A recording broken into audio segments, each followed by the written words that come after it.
মাদারীপুর-২ আসনের বিএনপির নেতা লিটন বৈদ্যকে মনোনয়নের দাবিতে রাজুই বাসস্ট্যান্ড এলাকায় অবস্থান কর্মসূচি করেছেন তার সমর্থকরা। বৃহস্পতিবার বিকেল ৪টার দিকে ঢাকা-বরিশাল মহাসড়কের দুপাশে অবস্থান নিয়ে তারা স্লোগানে মুখর হয়ে ওঠে এবং শহরে র্যালি বের করে। স্থানীয় বিএনপি নেতাকর্মীদের ভাষায় লিটন বৈদ্য শুধু একজন রাজনৈতিক নন, তিনি রাজপথে লড়াকু সৈনিক। স্বৈরাচারী শাসনের রক্তাক্ত সময় তিনি ছিলেন মাঠে ময়দানে।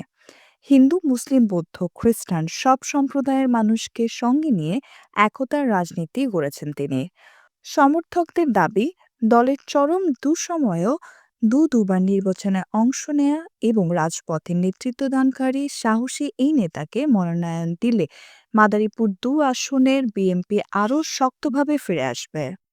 Nusrat Jahan, এফবিএন news desk.